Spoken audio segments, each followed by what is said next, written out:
আল্লাহ রাব্বুল আলামিন বলেন ওয়ালা সুরি ইন্নাল ইনসানা লাফি খুসরি, সমস্ত মানুষ ক্ষতির মধ্যে, খসরার মধ্যে। আরবিতে খসরাকে ওই জিনিসটার বলা হয়, সেটা হলো জাহান্নাম। আল্লাহ নিজে বলছেন দুনিয়ার মানুষ সময় ধরে না করছিল, সময় সময় করে তুমি পাগল হয়ে যাচ্ছ, কিন্তু তুমি তো এই জাহান্নামের মধ্যে ডুবে রয়েছো। আল্লাহ সুবহানাহু ওয়া তাআলা কসম করে বলেন এই জাহান্নাম থেকে বেঁচে যাবে তারা। আল্লাহ বলেন ইল্লাল্লাযীনা আমানু ওয়া আমিলুস সালিহাত। সুবহানাল্লাহ। আল্লাহ বলেন এই জাহান্নাম থেকে বেঁচে যাবে তারা যারা আমি আল্লাহর প্রতি ঈমান আনবে। তাহলে প্রত্যেকটা মানুষের আসল কাজ হলো ঈমান। যার ঈমান আছে তার এক আছে, কি আছে? যার ঈমান আছে তার এক আছে, যার ঈমান নেই তার কোনো কিছু নেই। তো এক যদি না থাকে আপনি যতই সৈন্য বসান কোনো সংখ্যা হবে, বলেন না কেন, কোনো সংখ্যা হবে? আর ওই সংখ্যার কোনো মূল্য কেউ দেবে না। এই জন্য আল্লাহ সুবহানাহু ওয়া তাআলা বলছেন যারা ওই ক্ষতির থেকে, খসরা থেকে বেঁচে যাবে, ইল্লাল্লাযীনা আমানু ওয়া আমিলুস সালিহাত, ঈমান আনবে এবং নেক আমল করবে, আমলে সালেহ করবে। আল্লাহ তাআলা বলেন শুধু ঈমান আনবে আর আমল করবে, ওটা দিয়ে শেষ হবে না।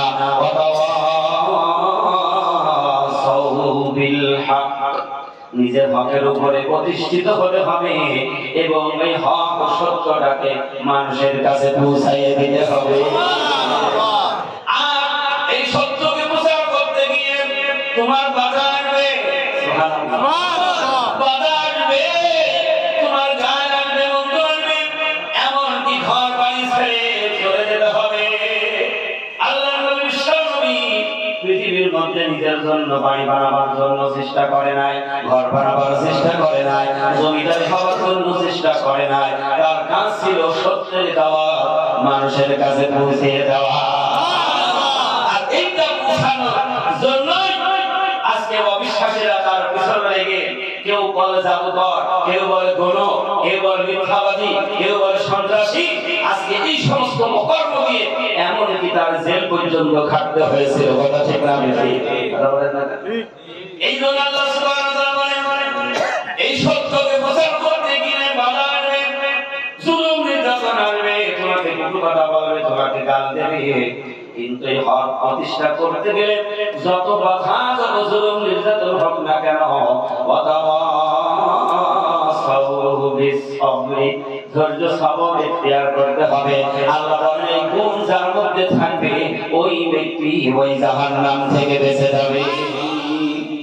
মুআজ্জাজ মুহতারাম উপস্থিত উলামায়ে কেরাম, উপস্থিত আমার সামনে বসা সম্মানিত দিনদার, দরদি, ঈমানদার, মুত্তাকি ভাই ও বাবাজিরা, পর্দার অন্তর আড়ালে বসা আছে আমার সম্মানিতা মা ও বোনেরা, সকলের প্রতি আবার দোয়া করার আশায় সালাম জানাচ্ছি। আসসালামু আলাইকুম ওয়া রাহমাতুল্লাহি ওয়া বারাকাতুহু। আপনারা সকলে ভালো আছেন তো? সেই মহান আল্লাহ রাব্বুল ইজ্জতের দরবারে কালেমাতুশ শুকর আদায় করছি, যিনি আমাদেরকে এই পবিত্র মাসে, পবিত্র দিনে, পবিত্র একটা মজলিসে, কালাম পাকের মজলিসে, হিদায়াতের মজলিসে, আল্লাহ ওয়ালা মজলিসে, আখির জামানার পয়গম্বর বিশ্ব নবী জনাব মুহাম্মদ রাসূলুল্লাহ সাল্লাল্লাহু আলাইহি ওয়াসাল্লামের মজলিসে, শেষ জামানার সংস্কারক, জামানার কুতুব, আলিম বিল্লাহ বাদশাহ, বিশ্বকোষে উল্লেখিত জামানার মুজাদ্দিদ হযরত মাওলানা সুফি মুফতি আযম গাজী রাহমাতুল্লাহ আলাইহি হুকুম প্রাপ্ত এই জান্নাতি মজলিসে, যেই মহান আল্লাহ আমাদেরকে কিছু সময়ের জন্য এখানে আসা এবং বসা, কিছুদিন আলোচনা শুনবার এবং বলবার তৌফিক দান করেছে, সকলে সেই মাহমুদের দরবারে কালেমাতুশ শুকর আদায় করছি। সকলে বলি আলহামদুলিল্লাহ। একটু আওয়াজ দিয়ে বলা যাবে না? আল্লাহ পাকের প্রশংসা করলে আল্লাহ খুশি হয়, আর বেজার হয় কথা বলেন না কেন? কে বেজার হয়? তাই আমরা যারা আজকে এই মজলিসে এসেছি, আমরা কেউ কি আল্লাহকে বেজার করব? শয়তানকে খুশি করব না। শয়তান যত বেজারা হয় হোক না কেন আমাদের কোনো যায় আসে না, ঠিক না বেঠিক? কারণ শয়তান হলো আমাদের চির দুশমন। সে দুশমনি করে বাবা মার জান্নাত থেকে নামিয়ে দিয়েছে, ঠিক না বেঠিক? তাহলে আমার আপনার বাবা মার 35 বিঘা হলো জান্নাত, এত টাকা। তাহলে এই জান্নাত আমাদের দখল করা লাগবে কিনা? দখল করতে হবে না? আজকে এই যিনি এই মজলিসের আয়োজন করেছেন, এই বাড়িটা যদি বেদখল কোনো কাজে হয়ে যায়, তুমি কি সহজে ছেড়ে দেবে? নিম্ন কোর্ট থেকে শুরু করে হাইকোর্ট পর্যন্ত কথা বলে দেখেন, মামলা মোকদ্দমা 10 বিঘা জমি বিক্রি হলো সহজে ভিটা কিন্তু ছেড়ে দিতে চাইবে না। কারণ এই ভিটার উত্তরসূরি হলো এই বাড়ি যিনি এখন আছে, ঠিক না বেঠিক? তাহলে আমরা হইলাম বাবা মার উত্তরসূরি, তো তাহলে সেই জান্নাত আমাদের যদি দখল করতে হয় তাহলে একেবারে এমনি দখল হবে। শয়তান তো রাস্তা করার জন্য ফাঁদ পেতে বসে আছে, তো সেই শয়তানের মোকাবেলা না করতে পারলে জান্নাত দখল করা যাবে না। এই জন্য যে ব্যক্তি যত আল্লাহকে স্মরণ করবে, রাসূলের সুন্নতের দাবিদারি করবে, তার থেকে শয়তান ঢেকে চলে যাবে। তাই আল্লাহ রাসূল বলতেন যে আমার উমর যে রাস্তা দিয়ে চলে সেই রাস্তার মধ্যে শয়তান আর প্রবেশ করে না। কিসের ভয়তে? উমরের ভয়তে। কারণ উমর গোলামি করেছে আল্লাহ আর অনুগত্য অনুসরণ করেছে রাসূলের। আওয়াজ দিয়ে বলি সুবহানাল্লাহ। যে রাসূলের অনুসরণ অনুকরণ করেছে আর আল্লাহ গোলামি করেছে, এই জন্য শয়তান উমরকে দেখে ভয় পেত। আজকে আমরা যে এই মজলিসে উপস্থিত হয়েছি, এই মজলিস হলো সেই আমিরুল মুমিনিন ওমর ফারুক রাদিয়াল্লাহু তাআলা আনহু 37তম উত্তরসূরি পুরুষ হযরত মাওলানা সুরি মুক্তার নাসির রাহমাতুল্লাহ আলাইহি। সুবহানাল্লাহ বলবেন? সুবহানাল্লাহ। এই সুবহানাল্লাহ বললে লাভ। কারণ এখানে আমরা যারা এসে বসেছি আগে কিন্তু আমরা বোনাস পেয়ে গেছি, আর দুনিয়ার বোনাস আগে করলে তারপরে বোনাস। আপনি একটা মাল কিনবেন, 5000 টাকার মাল কিনেছেন, বলে 500 টাকা কি এক্সট্রা ফ্রি দেবে, কি দেয়? এখন বাজারে 5টা লাউ কিনলে একটা পাও, আপনার লাউ লাগবে একটা। এখন আপনি মনে করছেন যে 5টা লাউ দরকার নেই, খাওয়াটা নিয়ে যায়, তাই খাও কি দেবে? দেবে? যদি বলেন যে বেটা আমার 5টা লাগবে না, একটা খাও, খাওয়াটা আমার দেবে নাকি? জান্নাতের উত্তরসূরি হইলাম আমরা বাবা মার 35 বিঘা, কিন্তু ওই লাউ 5টা কিনলে একটা খাও। জান্নাতে যেতে হলে কি করতে হবে? আল্লাহ সুবহানাহু ওয়া তাআলা পরিষ্কার করে কালামের মধ্যে বলেছেন, ইন্নাল্লাহা আশতারা মিনাল মুমিনিনা আনফুসাহুম ওয়া আমওয়ালাহুম বিআন্না লাহুমুল জান্নাহ। এই আয়াতটা আবার অনেক মানুষ দুনিয়ার কাজে ব্যবহার করছে, কথা বলেন না? আল্লাহ নিজে বলেন, দুনিয়ার মানুষ আমি তোমার জানার মাল খরিদ করে নিয়েছি আমার জান্নাতের বিনিময়ে। কিছু মানুষ ওই জান্নাত দেখিয়ে নিজে দুনিয়া লুটে নিচ্ছেন, আর মানুষ পাগলের মতো টাকা দিয়ে মারহাবা নিচ্ছে, ঠিক না? কথা বলেন না? কিন্তু আল্লাহ বলেন তো জান মাল আমি খরিদ করে নিয়েছি আমার জান্নাতের বিনিময়ে। তাহলে জান্নাতে যাইতে হলে, বাবা মার ভিটেতে যেতে হলে মালও দিতে হবে, জানও দিতে হবে। জান দিতে হবে কি মাল জান নিয়ে বলতে হবে আল্লাহ নিয়ে নাও, এরকম আছে নাকি? না, আপনার জীবনটা দিয়ে ওই রাস্তায় মেহনত করতে হবে, আপনার সম্পদ ওই রাস্তায় ব্যয় করতে হবে। আল্লাহ পাক সেজন্য বলেন, আমি ছোট্ট একটা আয়াত পড়েছি, আল্লাহ পাক বলেন, ইয়াউমা লা ইয়ানফাউ মালুন ওয়ালা বানুন ইল্লা মান আতাল্লাহা বিকলবিন সালিম। আল্লাহ সুবহানাহু ওয়া তাআলা বলেন, হে দুনিয়ার মানুষ, সেই দিনের কথা তুমি একবার ভাবো, চিন্তা করো, যেদিন দুনিয়ার কোন সম্পদ তোমার জন্য কাজে লাগবে না, এমনকি তোমার সন্তান তোমার জন্য কোনো উপকারে আসবে না। ইল্লা মান আতাল্লাহা বিকলবিন সালিম।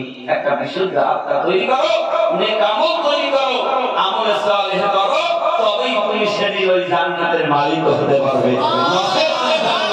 তোমার জন্য কোনদিন তুমি জান্নাতে যাইতে পারবে না। জান্নাতে যেতে হলে তোমার কি করতে হবে?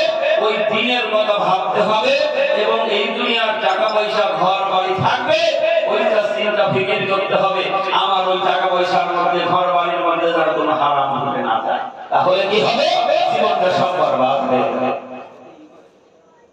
আল্লাহ নবী বিশ্বনবী বলেন হে দুনিয়ার মানুষ এক আল্লাহর গোলামি করো আর ওই দিনের কথা কেন ভাবার কথা বলেছেন এমন একটা দিন মানুষের আসবে যেদিন মানুষের মাথার উপরে কোনো ছায়া থাকবে না শুধু ছায়া থাকবে আল্লাহর আরশের ছায়া আল্লাহর আরশের ছায়ার নিচে কারা থাকবে যারা নেককার মুমিন মুমিনা তারা ছাড়া ওই আরশের ছায়া কেউ পাবে না পাবে নাকি কেউ পাবে না আল্লাহ রাসূল বলেছেন 50,000 বছর হিসাবের অপেক্ষায় দাঁড়িয়ে থাকতে কত বছর নবী বলেন 50,000 বছর তো দুনিয়ার বছর আর আখিরাতের বছর কিন্তু সমান নাই ইমাম রাজি রাহমাতুল্লাহ আলাইহি তিনি বলেন যে ব্যক্তি 60 বছর দুনিয়ায় বাঁচলো আখিরাতের ওই দিনের হিসাবে 2 মিনিট থেকে গেল আল্লাহু আকবার দুনিয়াটা আমার যে 60 বছরের জিন্দেগি যদি আখিরাতের 2 মিনিটের সমান হয় তাহলে আজকে বিশ্বের মানুষ এই 2 মিনিটের জন্য আজকে কি না করছে গাড়ি বাড়ি শান সম্পদ হালাল হারাম কোনো দেখাদেখি নেই সুদ ঘুষ কোনো বিবেচনা করা নেই আজকে দুনিয়ায় থাকার জন্য আজকে আমরা ব্যতিব্যস্ত হয়ে দুনিয়ায় বাড়ি বানাবো গাড়ি বানাবো পাহাড় তৈরি করবো বড় ব্যবসার মালিক হবো কিন্তু একবার ফিকির করে দেখলো না যে মালাকুল মউত আমার ঘরের দরজায় দাঁড়িয়ে গেছে ঠিক কিনা জোরে বলুন আল্লাহ রাব্বুল আলামিন বলেন ইযা জাআহুম লা ইস্তাখিরুনা সাআতা ওয়ালা ইস্তাকদিমুন ও দুনিয়ার মানুষ তুমি মনে করছো 100 বছর আমি জিন্দেগিটা চালাবো দুনিয়ার মধ্যে 100 বছরের জন্য তুমি সামান তৈরি করে নিয়েছো টাকা পয়সা ধন দৌলত সব রেডি কিন্তু আগামী কালকে তোমার মৃত্যু হয়ে যাবে এই খবর তোমার কাছে নাই তাই জামানার কুতুবার মিলার বাদশা কামবাগের তাফসীর তিনি শুনিয়ে দিলেন ও দুনিয়ার মানুষ আগামী মৌত সে কোই বশর নেহি সামান সাও বরসনা ভাই কালকে খবর নেহি সুবহানাল্লাহ আপনারা কষ্ট হচ্ছে না আল্লাহ রাব্বুল আলামিনের পয়গম্বর বলেন একটু ভাবো চিন্তা করো আর আল্লাহ সুবহানাহু ওয়া তাআলা কালামের মধ্যে সব ঘটনাগুলো করে বয়ান করে দিয়েছে একটা মানুষের যা প্রয়োজন যা দরকার আল্লাহ একটাও বাকি রাখে না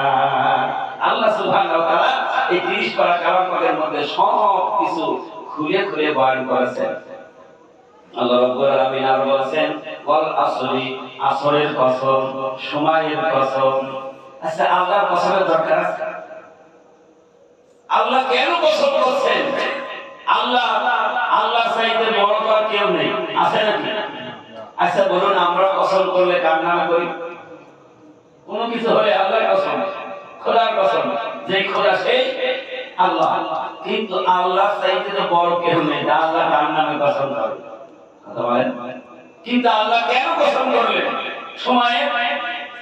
এই সময়ের কসম করার উদ্দেশ্য হলো আল্লাহ তাআলা ওই সময়টাকে বড় মূল্যবান দেখাচ্ছেন কারণ এরপরে যার কথা আলোচনা করবেন তাদের সাথে সময় সম্পর্ক আছে সুবহানাল্লাহ আমার ভাষা আপনারা বুঝতে পারছেন জি জি আল্লাহ রাব্বুল আলামিন বলেন ওয়ালা সুরি ইন্নাল ইনসানা সমস্ত মানুষ ক্ষতির মধ্যে খসারার মধ্যে আরবিতে খসারাকে ওই জিনিসটার বলা হয় সেটা হলো জাহান্নাম আল্লাহ নিজে বলছেন দুনিয়ার মানুষ সময় ধরে না কথা ছিল সময় করে তুমি পাগল হয়ে যাচ্ছ কিন্তু তুমি তো এই জাহান্নামের মধ্যে ডুবে রয়েছো আল্লাহ সুবহানাহু ওয়া তাআলা কসম করে বলেন এই জাহান্নাম থেকে বেঁচে যাবে তারা আল্লাহ বলেন ইল্লাল্লাযীনা আমানু ওয়া আমিলুস সালিহাত সুবহানাল্লাহ আল্লাহ বলেন জাহান্নাম থেকে বেঁচে যাবে তারা যারা আমি আল্লাহর প্রতি ঈমান আনবে তাহলে প্রত্যেকটা মানুষের আসল কাজ হলো ঈমান। যার ঈমান আছে তার এক আছে, কি আছে? যার ঈমান আছে তার এক আছে, যার ঈমান নেই তার কোনো কিছু নেই। তো এক যদি না থাকে আপনি যতই সৈন্য বসান কোনো সংখ্যা হবে বলেন না কেন? কোনো সংখ্যা হবে? আর ওই সংখ্যার কোনো মূল্য কেউ দেবে না। এই জন্য আল্লাহ সুবহানাহু ওয়া তাআলা বলছেন যারা ওই গদির থেকে ঘোষণা থেকে বেঁচে যাবে ইল্লাল্লাযীনা আমানু ওয়া আমিলুস সালিহাত, ঈমান আনবে এবং নেক আমল করবে, আমলে সালেহ করবে। আল্লাহ তাআলা বলেন শুধু ঈমান আনবে আর আমল করবে ওটা দিয়ে শেষ হবে না। ওয়াতাওয়াসাউ বিল হক, নিজের হকের উপরে প্রতিষ্ঠিত হতে হবে এবং এই হক ও সত্যটাকে মানুষের কাছে পৌঁছাইয়ে দিতে হবে। আর এই সত্যকে প্রচার করতে গিয়ে তোমার বাধা আসবে, বাধা আসবে, তোমার গায়ে আসবে, বন্ধু আসবে, এমনকি ঘর বাড়ি ছেড়ে চলে যেতে হবে। আল্লাহ নবী পৃথিবীর মধ্যে নিজের জন্য বাড়ি বানাবার জন্য চেষ্টা করে নাই, ঘর বানাবার চেষ্টা করে নাই, জমিদার হওয়ার জন্য চেষ্টা করে নাই। তার কাজ ছিল সত্যের দাওয়াত মানুষের কাছে পৌঁছে দেওয়া। আর এইটা পৌঁছানোর জন্যই আজকে অবিশ্বাসীরা তার পিছনে লেগে কেউ বলে জাদুকর, কেউ বলে গণ, কেউ বলে মিথ্যাবাদী, কেউ বলে সন্ত্রাসী। আজকে এই সমস্ত অকর্ম দিয়ে এমনকি তার জেল পর্যন্ত খাটতে হয়েছিল। কথা ঠিক না? এই জন্য আল্লাহ সুবহানাহু ওয়া তাআলা বলেন এই সত্যকে প্রচার করতে গিয়ে বাধা আসবে, জুলুম নির্যাতন আসবে, তোমাকে কটু কথা বলবে, তোমাকে গাল দেবে। কিন্তু এই হক প্রতিষ্ঠা করতে গেলে যত বাধা, যত জুলুম নির্যাতন হোক না কেন, ধৈর্য সবর ইখতিয়ার করতে হবে। আল্লাহ বলেন এই গুণ যার মধ্যে থাকবে ওই ব্যক্তি ওই জাহান্নাম থেকে বেঁচে যাবে। তাহলে এক নম্বরের কাজ হলো ঈমান আনা। ঈমানদারের প্রথম কাজ হবে আল্লাহর গোলামি করা। কার গোলামি? যাবতীয় কার গোলামি? কেউ যদি কারোর পাশে ঘুমায় জোর করে ধরে আস্তে করে মরে দেবে, কারণ এখনই তো নদী শেষ হয়ে যাবে। ঠিক না? ঠিক। এইটা মুরব্বীরা বলে ঘুমিয়ে যাচ্ছে না, বাবা ঘুম লাগছে, শরীরটা বোধহয় অসুস্থ মনে হয়। অসুস্থ হতেই পারে, যদি বেশি অসুবিধা হয় একটু সাইডে জায়গা দেবেন, সেখানে বিশ্রাম নেবেন। এর জন্য শরীর পরে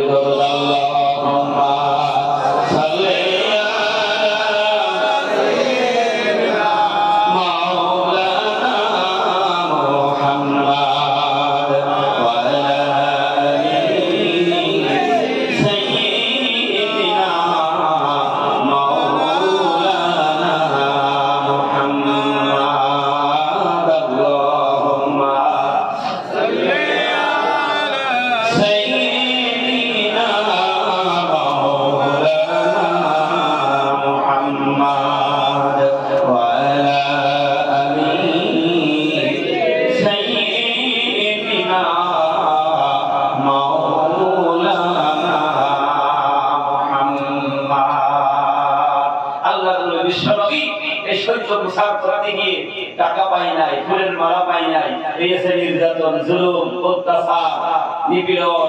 কথা বলেন। আবু জেহেল রাসূলকে শত চেষ্টা করেছেন, বাধা দিয়েছেন, কিন্তু ঠেকাইতে পারে নাই। কারণ আল্লাহ তাআলা বলেন ইন্না কাইদা শাইতানা কানা দাঈফা।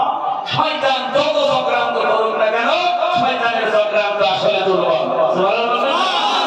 আল্লাহ রাব্বুল আলামিন বলেন মুমিন মুমিনা যখন আমার কাছে সাহায্য চাই, আমার রাস্তায় যখন চাই, আল্লাহ পাক বলেন ওয়া কানা হাক্কান আলাইনা নাসরুল মুমিনিন।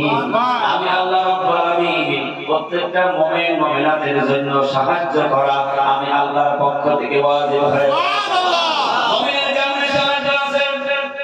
আবু জেহেল চিন্তা করলেন একটা এতিম মানুষ, অসহায় মানুষকে ঠেকাইতে পারলাম না, যত কৌশল সব শেষ হয়ে গেল।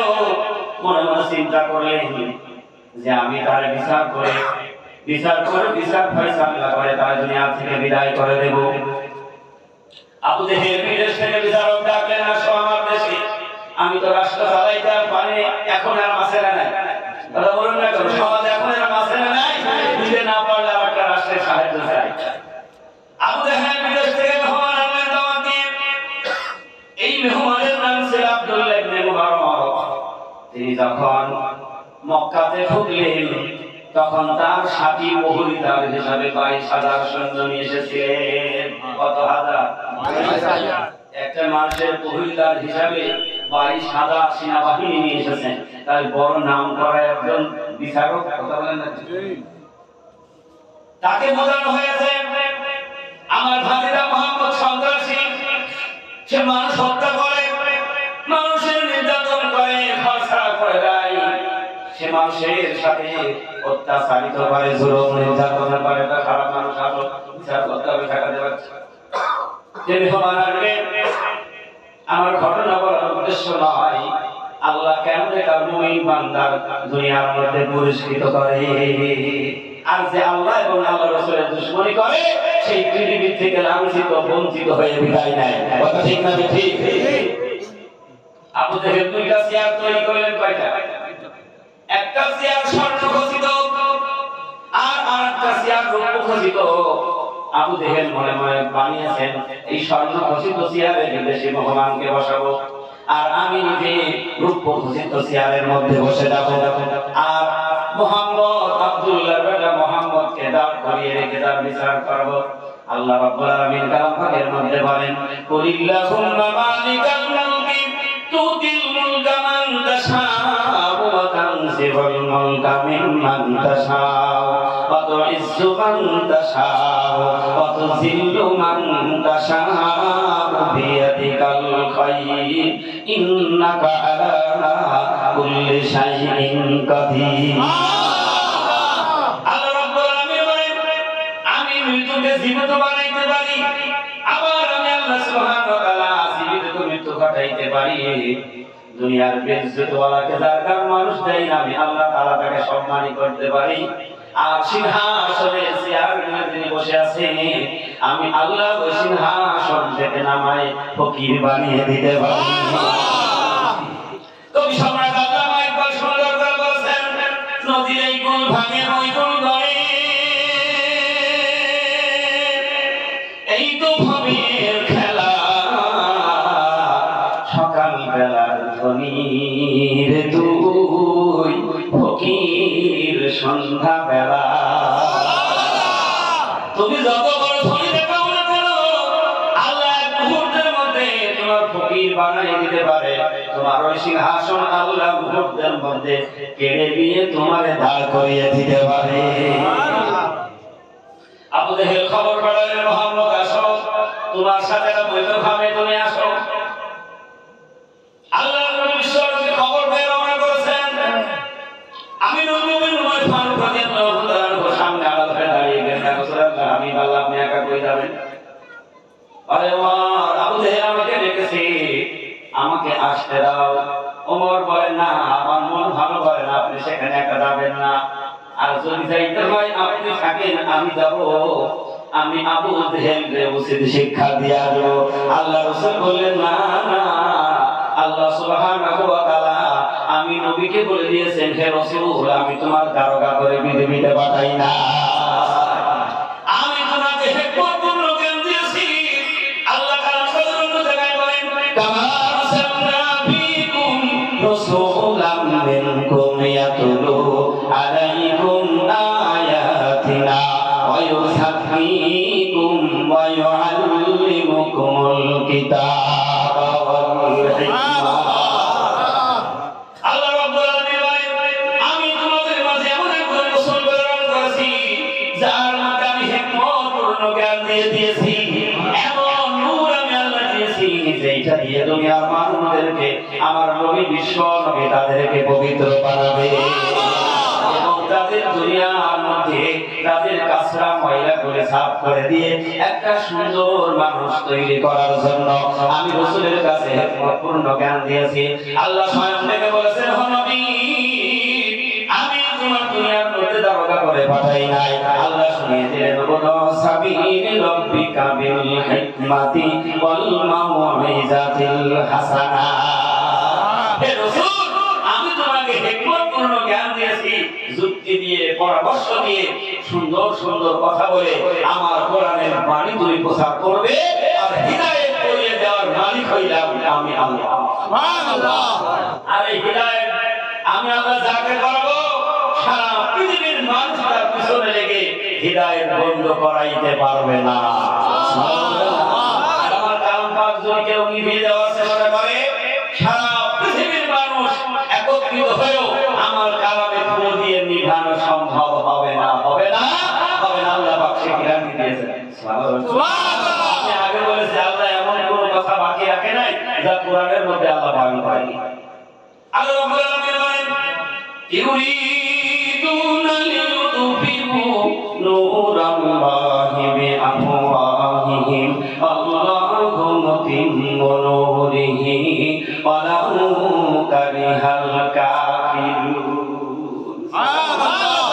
আল্লাহ জানতে পারেন যে বিশ্বের অবিশ্বাসীরা শোনো, তোমরা যারা আল্লাহকে মানো না, রাসূলকে মানো না, তোমাদের ওই কানটা খাড়া করে শোনে না। তুমি মনে করছো আমার বাণী নিভিয়ে দেবে, আমার রাসূলকে তোমরা নিভিয়ে দেবে? না না না, কারণ আমার কালাম খোলা গায়ে তোমরা নিভাইতে পারবে না।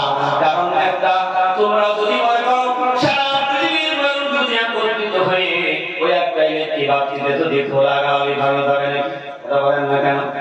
সারা ভারতের লোক এসে যদি এই বাতিতে খোলা হয়, বাতিকে নেবে, কারণ ওই বাতির নির্দিষ্ট একটা সুইচ আছে না।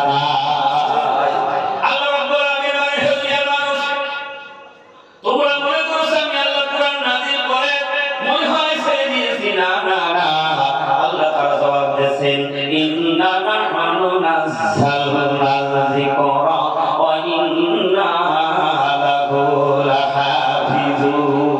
সুবহানাল্লাহ। আল্লাহ বলেন কুরআন নাযিল করেছি আমি আল্লাহ, আর এর সব সংরক্ষণের দায়িত্ব আমি আল্লাহ আমার নিজের হাতে রেখেছি। দুনিয়ার মানুষ মনে করছো তুমি কোরআন দিয়েছি, না না না, এই কোরআনের বাড়ি ঘর কোথায় তোমরা কি জানো? আল্লাহ কালামের মধ্যে বলেন, বাল্লুহু কুরআনুম মাজিদুম ফি লাওহিম মাহফুজ। সুবহানাল্লাহ। কোরআনের আসল বাড়িঘর হলো আল্লাহর লাওহে মাহফুজে। সুবহানাল্লাহ। আল্লাহর নবী সাল্লাল্লাহু আলাইহি ওয়াসাল্লাম তুই বাধা দিস না আমাকে যাইতে দিন। উমর বলে, রাসূলুল্লাহ একা যাইতে দেব না, আমি আপনার সাথে যাব। আল্লাহর নবী বিশ্বনবী জনাবে মুহাম্মদ রাসূলুল্লাহ বলেন, না রে, তুই আমার সাথে যাবি না, কারণ আমাকে ডেকেছে, তোকে তো ডাকে নাই, আমি একাই যাব। সুবহানাল্লাহ। আমাকে ডেকে আল্লাহর নবী বিশ্বনবী জনাবে মুহাম্মদ রাসূলুল্লাহ সাল্লাল্লাহু আলাইহি ওয়াসাল্লাম একা রওনা করলেন। কারণ আল্লাহর বন্ধু যারা হয় তারা দুনিয়ার কোনো কিছুর কাছে মাথা নত করে না, কোনো জায়গায় তাদের ভয় ডর চিন্তা নেই। আল্লাহ কালামের মধ্যে তার স্বভাব পরিষ্কার করে দিয়ে দিয়েছেন, আলা ইন্না আউলিয়া আল্লাহি লা খাউফুন আলাইহিম ওয়া লা হুম ইয়াহজানুন। সুবহানাল্লাহ। আল্লাহ রাব্বুল আলামিন বলেন, আমার কাছে যাইতে ছেলেমি মনোনীত, যাদের প্রতি আমি আল্লাহ সর্বক্ষণ রাজি আর খুশি। আল্লাহ পাক ওই চারটা শ্রেণীর কথাও কালাম পাকের মধ্যে সুন্দর করে বয়ান করে দিয়েছেন। আল্লাহ বলেন, মিনান নাবিয়্যিনা ওয়াস সিদ্দীকিনা ওয়াস শুহাদা'i ওয়াস সালিহিন। আপনারা কষ্ট পাচ্ছেন না? আল্লাহ সুবহানাহু ওয়া তাআলা বলেন, এক নম্বর হলো নবী। নবী যদি এক নম্বরে থাকে, তাহলে নবীর পাওয়ার বেশি আছে। সুবহানাল্লাহ না? নবীর পরে হলো সিদ্দিকিন, সিদ্দিকিনের পরে শহীদিন, তারপরে হলো সালিহিন, তারাই সালিহিন তো তারাই হইল কামেল ওলি আল্লাহ। কিন্তু ছেলেমি ভাগ পাওয়ারের ব্যাপারে সবচেয়ে জিনার নাম বলা হয় বড় পীর মুহিউদ্দিন আব্দুল কাদের জিলানী রাহমাতুল্লাহ আলাইহি। তিনি তার কিতাবের মধ্যে বলেছেন, ও দুনিয়ার মানুষ, আমি মুহিউদ্দিন আব্দুল কাদের জিলানী অত বড় নয় যে আমি কত বড়, আমার মধ্যে অহংকার হোক, ফখর হোক, না না না। ও দুনিয়ার মানুষ, শুনে রাখো, আল্লাহর নবী বিশ্ব নবীর সবচেয়ে একজন দুর্বল সাহাবী ছিলেন, তার নাম ছিল ওয়াসি। নাম কি? সবার চাইতে দুর্বল সাহাবী, তার নাম হলো ওয়াসি। মহিউদ্দিন আব্দুল কাদের জিলানী রাহমাতুল্লাহ আলাইহি তিনি এত সুন্দর করে আলোচনা করেছেন। তিনি বলেন ওই ওয়াসির একটা ঘোড়া ছিল, ঘোড়ার পায়ের ঘোড়ার যোগ্য আমি আব্দুল কাদের জিলানী হইতে পারি না। আল্লাহু আকবার বলেন। কেন তাদের মর্যাদা এত বেশি হওয়ার কারণটা কি? আল্লাহ সুবহানাহু ওয়া তাআলা বলেছেন তাদের মর্যাদা বেশি হওয়ার কারণ হলো তারা আমার পয়গম্বর বিশ্ব নবীর সুহবত ইখতিয়ার করেছে। নবীর খাতিরে তাদের মর্যাদা সম্মান আল্লাহ বাড়িয়ে দিয়েছেন। এই জন্য রাসূলের সাহাবীদের মর্যাদার কথা আল্লাহ বলেন রাদিয়াল্লাহু তাআলা আনহু ওয়া রাদুহু আনহু। সুবহানাল্লাহ। আল্লাহর নবী সাল্লাল্লাহু একাই রওনা করলেন। ওদিকে বিদেশি মেহমান স্বর্ণ খচিত চেয়ারে বসে আছে, আর আবু জেহেল রৌপ্য খচিত চেয়ারে বসে আছে। হাজার হাজার মানুষ এসেছেন। আর ওই যে আব্দুল্লাহ ইবনে মুবারকের সাথে 22,000 সৈন্য বিদেশ থেকে নিয়ে এসেছে।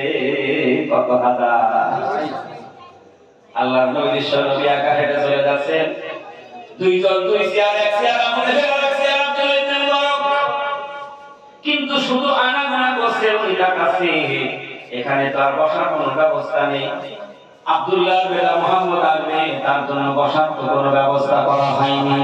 শুধু এদিক ওদিক দেখা হয়। হঠাৎ দেখলে এই তিন মানুষ আল্লাহর পয়গম্বর বিশ্বনবী হেঁটে হেঁটে চলে আসছে, আর আব্দুল্লাহ ইবনে মুবারক নবীজির চেহারার দিকে তাকিয়ে রয়েছে। আব্দুল্লাহ ইবনে মুবারক নবীজির দিকে তাকায়, আর আল্লাহর নবী বিশ্বনবী আব্দুল্লাহ ইবনে মুবারকের দিকে তাকিয়ে আছে। সুবহানাল্লাহ। দুইটা নজর তীর দিয়ে দিয়েছে। আব্দুল্লাহ ইবনে মুবারক নবীজির হাঁটা চলাফেরা ভদ্রতা তার সকল কিছু দেখছে, আর মনে মনে চিন্তা করছে আবু জেহেল যা বলেছে একটা নমুনাও তো আমি বিশ্বনবীর মধ্যে দেখি না। সুবহানাল্লাহ। আস্তে বলছে সুবহানাল্লাহ। আব্দুল্লাহ ইবনে মুবারক বলেন আবু জেহেল আমাকে দাবু দিয়েছে, একটা নমুনাও তো তার মধ্যে আমি দেখি না। দেখবেন যারা সেনাবাহিনী চাকরি করেন, পুলিশ মিডিয়ার আর্মি বলেন যা বলেন না কেন, দুর্বল মানুষ সামনে দিয়ে গেলেই দেখেই বুঝতে পারে বছর না ভালো মানুষ। কথা বলেন না কেন? দেখবেন দুর্বলতা দেখলে ওদের মধ্যে প্র্যাকটিক্যাল আছে, দেখলেই বুঝে থাকে। দেখবেন কোন মানুষ যদি মোটরসাইকেল চালিয়ে যায়, ওর যদি কাগজপাতি নড়বড় থাকে, পুলিশ দেখলেই বোঝে তোর কাগজ নেই। ওর দুর্বলতা দেখে আগে ডাক দিয়ে দেবে, দেখছেন না ঠিক আছে নেই। চিন্তা করেন না কথা বললো। যারা বিচারক তাদের নজর কিন্তু আলাদা। আব্দুল্লাহ ইবনে মুবারক দেখলেন তার চলার গতি, হাঁটার গতি, আসার আসনের গতি দেখে চিন্তা করছে মনে মনে আগে আবু জেহেল আমাকে যা বুঝিয়েছে একটা নমুনা আমি পর্যন্ত পাইলাম না। আল্লাহর নবী বিশ্ব নবী সকল উপস্থিতি জনতাকে আগে সালাম দিয়ে দিয়ে সুবহানাল্লাহ। সালাম মালিক আল্লাহ, এদের উপর তোমার শান্তি অবতীর্ণ হোক। আল্লাহ বলতেন না আল্লাহর নবী বিশ্ব নবী আল্লাহর কাছে আগে তাদের জন্য শান্তি কামনা করলেন। ছাত্র যেমন ক্লাসে ঢোকলে, এই শিক্ষক যেমন ক্লাসে ঢোকে, ছাত্ররা সামনে দাঁড়ায় কি দাঁড়ায় স্কুল কলেজ হোক ভার্সিটি হোক না কেন, ভার্সিটির প্রফেসর যখন বেগ দিয়ে দরজায় পা দেয়, যত বড় ছাত্র হোক না কেন শিক্ষকের জন্য কিন্তু উঠে দাঁড়িয়ে পড়ে। যাহা মাত্র আল্লাহর নবী বিশ্ব নবী মুহাম্মদ রাসূলুল্লাহ সাল্লাল্লাহু আলাইহি ওয়াসাল্লাম উপস্থিত হয়ে গেলেন, আব্দুল্লাহ ইবনে মুবারক দাঁড়িয়ে পড়লেন। সুবহানাল্লাহ। দাঁড়িয়ে বলেন তুমি কি মুহাম্মদ? এখানে তো বসার কোনো জায়গা নাই, তুমি আমার চেয়ারের মধ্যে বসে দাও। সুবহানাল্লাহ। আমার চেয়ারের মধ্যে বসে আল্লাহর রাসূল একবার কি বলবে নাকি? রাসূল বলেন না, আপনি মেহমান বিদেশ থেকে এসেছেন, আপনি বসেন, আমি দাঁড়িয়ে থাকি। কি হচ্ছে? আব্দুল্লাহ ইবনে মুবারক বিশ্ব নবীকে জড়িয়ে ধরেছেন। এটা আমাদের বলেন সুবহানাল্লাহ। নবীকে জড়িয়ে ধরে চেয়ারের মধ্যে বসিয়ে দিলেন। সুবহানাল্লাহ। এই যে বিশ্ব নবীর সোহবত রেখে গেল, জালালউদ্দিন রুমি রাহমাতুল্লাহ আলাইহি বাস্তব একটা কথা মুসলিম শরীফের মধ্যে বলেছেন, সোহবতে সালে তোরা সালে গুনা, সোহবতে সালে তোরা সালে গুনা, সোহবতে তালে তোরা তালে গুনা। সৎসঙ্গে সর্বনাশ, আবার সৎসঙ্গে হয় সর্বনাশ। নবীদের ছোঁয়া লেগে গেল আব্দুল্লাহ ইবনে মুবারকের গায়ে। স্বর্ণ খচিত চেয়ারে বসে আছে কে? আল্লাহ নবী স্বর্ণ খচিত চেয়ারে আব্দুল্লাহ ইবনে মুবারক দাঁড়িয়ে পড়েছেন। আবু জেহেল মনে মনে চিন্তা করলেন, আর তো চেয়ার নেই, এখন কি করি? যাহা বলেছে আব্দুল্লাহ ইবনে মুবারক, তুমি আমার চেয়ারের মধ্যে বসো। ইতিহাস সাক্ষী দিচ্ছে, এক সেকেন্ড এক মিনিট দেরি করে না, আব্দুল্লাহ ইবনে মুবারক খুব খচিত চেয়ারের মধ্যে বসে গেল। আচ্ছা বলুন, এখন দাঁড়িয়ে কে? আবু জেহেল দাঁড়িয়ে নবীজি স্বর্ণ খচিত চেয়ার। আল্লাহ বলেন, অত ইজ্জু মান তাশা অত জিল্লু মান তাশা বিয়াদিকাল খায়র ইন্নাকা আলা কুল্লি শাইইন কাদির। সব ক্ষমতার মালিক হইলাম আমি আল্লাহ। আমি বেজুদাতে ইজ্জত দান করেছি। আর যাই তার নিজে মনে করে আমি আল্লাহ, তার ঠ্যাং ধরে নামায় বেজুদি পাড়া। আওয়াজ দিয়ে বলুন না সুবহানাল্লাহ। আবু জেহেল দাঁড়িয়ে আর আল্লাহর হাবিব বিশ্ব নবী স্বর্ণ খচিত চেয়ারের মধ্যে বসে আছে।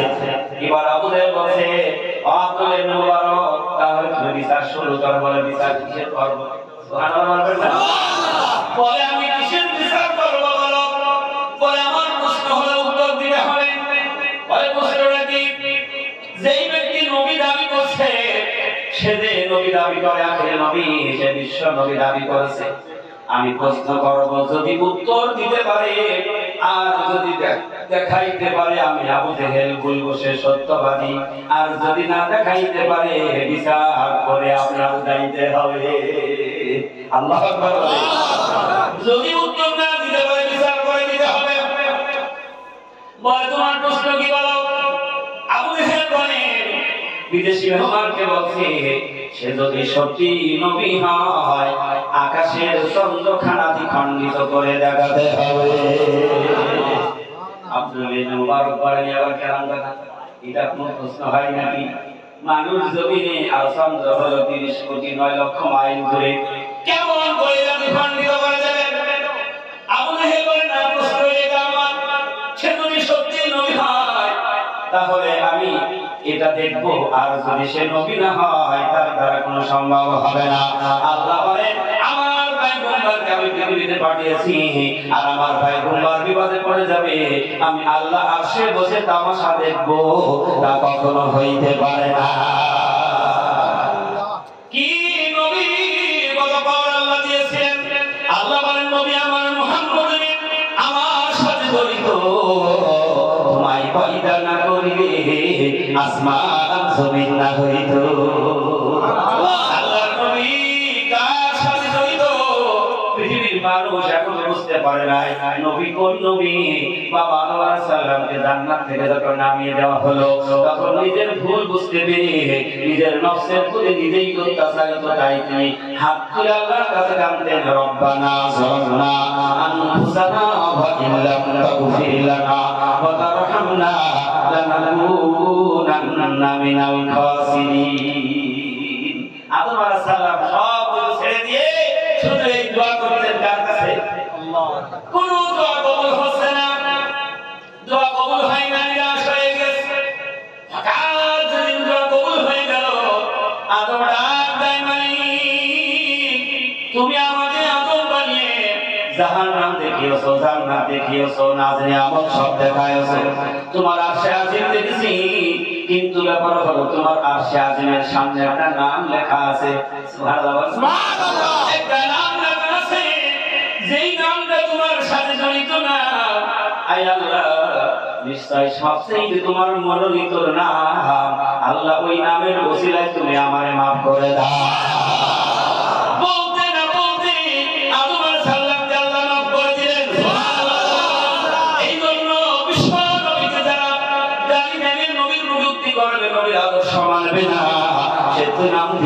কোনদিন মুমিন হইতে পারবে না, আর সে কখনো সমাজের বড় কিছু হইতে পারবে না।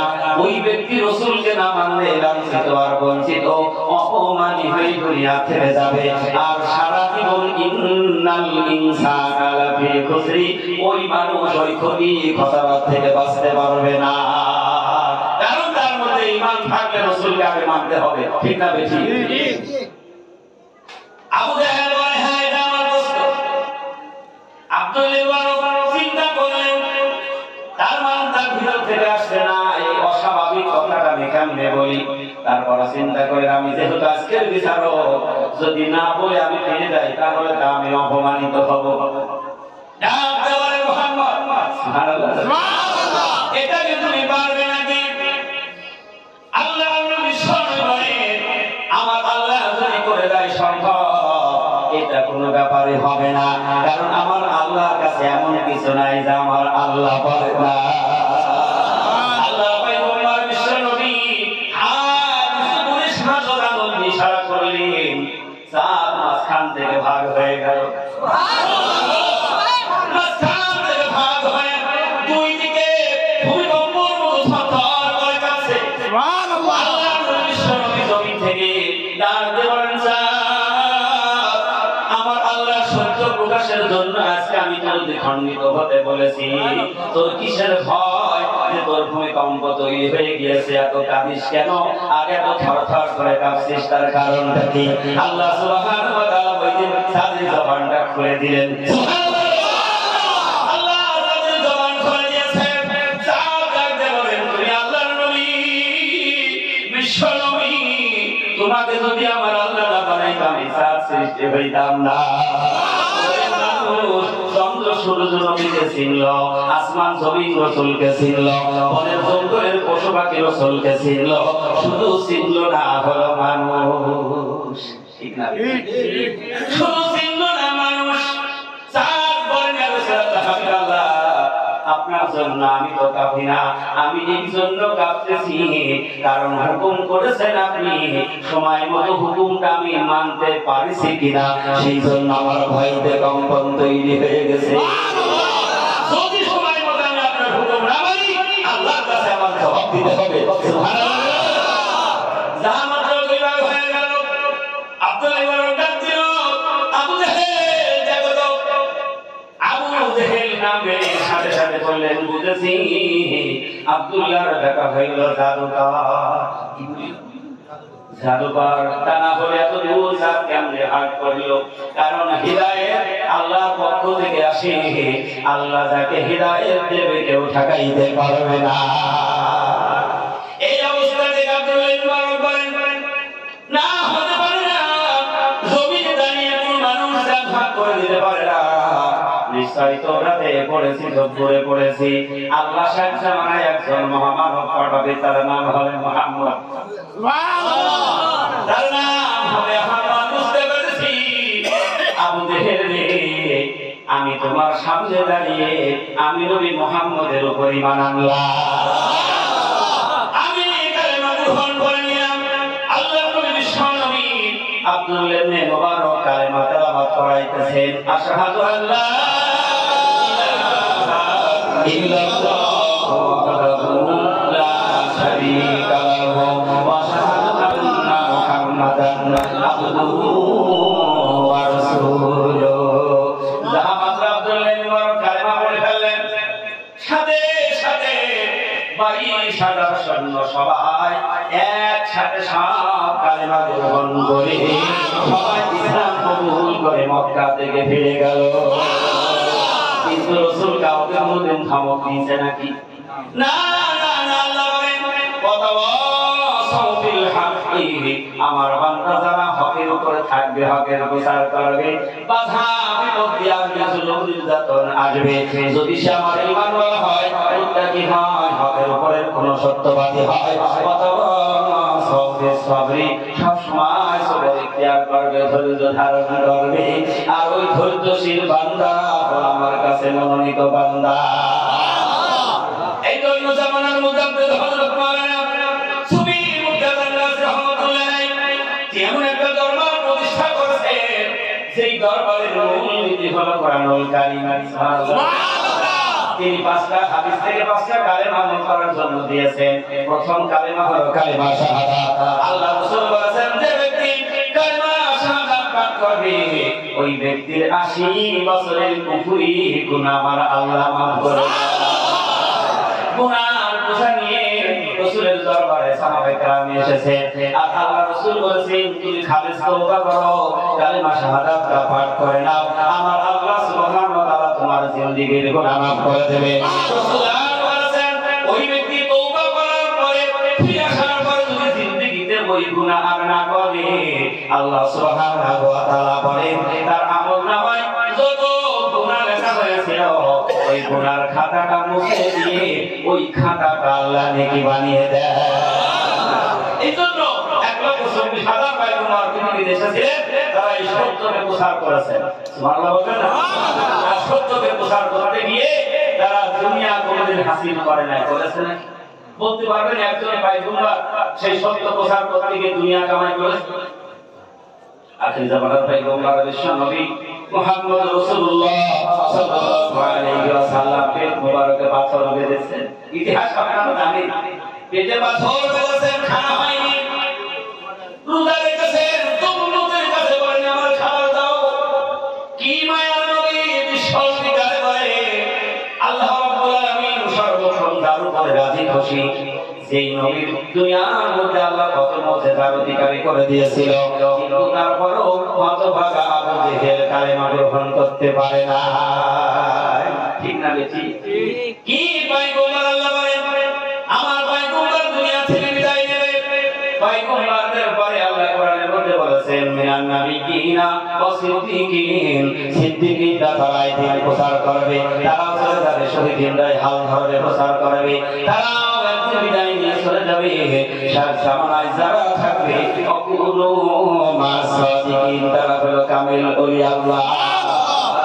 এই জন্য আল্লাহ সুবহানাহু ওয়া তাআলা বলেন যেই জামানায় যারা থাকবে ওই জামানার মানুষ কিছু যদি জ্ঞান শিখতে হয়, সোজা রাস্তার পথ যদি জানতে হয়, তাহলে তাদের কাছে যাইতে হবে, তাছাড়া নিজে নিজে কখনো সে পথ চিনতে পারবে না।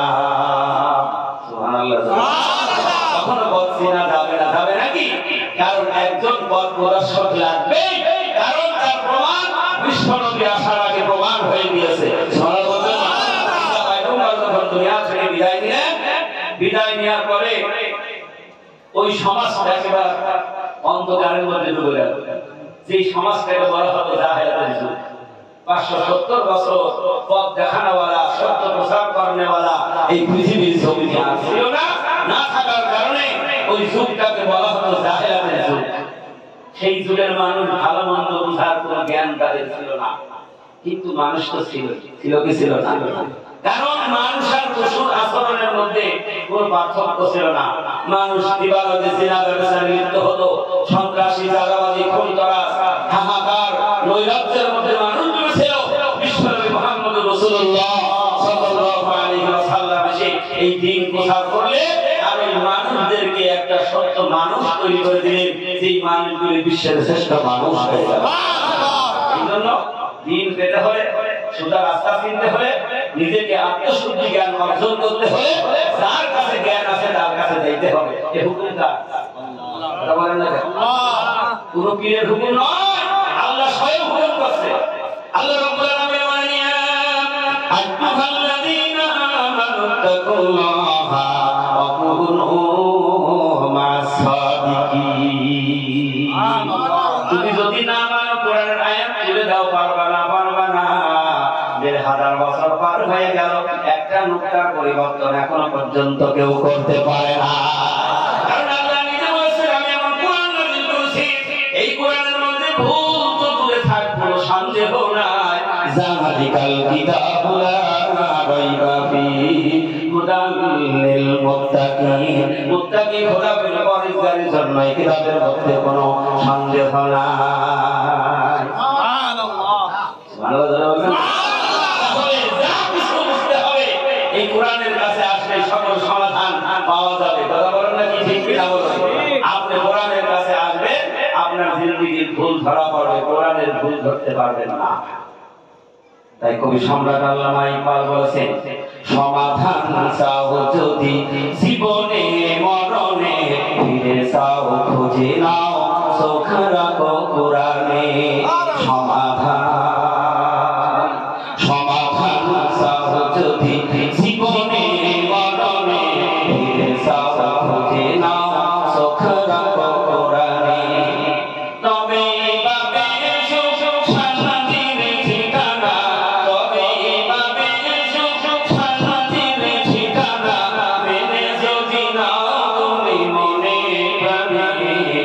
সমাধান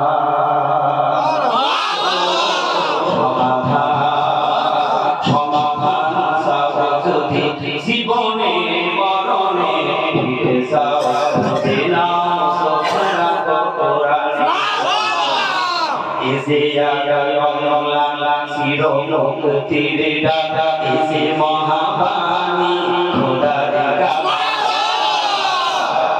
এই দুনিয়া সেই দুনিয়া এই দুনিয়া সেই দুনিয়া অশান্তি দূর করে শান্তি আনে সমাধান যদি জীবনে মরণে ফিরে যাও বুঝে না সখরা কোরআনে এমন একবার আল্লাহ করছে এই বাইশের মুসলমানের জন্য নয় এ কোনো মুসলিম জন্য নয় আমাদের সকল প্রকারের মধ্যে সকল মানবতা আল্লাহ সৃষ্টি করেছে সকলের জন্য মহাগ্রন্থ আল কোরআন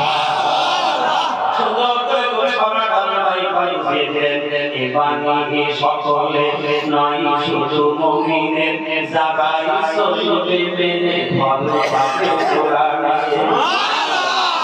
দিনে বলো কিবা রাতে বলো দিনে বলো কিবা রাতে বলো অশান্তি দূর করে শান্তি আনে সমাধান যদি জীবনে মরণে ফিরে যাও বুঝে না সখরা কোরআন ফিরে যাও বুঝে না সখরা কোরআনে যাহার পরশে পাথর হলো সোনা যাহার পরশে পাথর হলো সোনা সন্দেহ ভুলে যাবে গনা এসে মহাবিপুল পিছে ফেলে যাও সব এসে মহাবিপুল পিছে ফেলে যাও সব এগিয়ে চলে তাহারা মানে সমাধান চাও যদি জীবনে মরণে ফিরে যাও বুঝে না সখরা কোরআন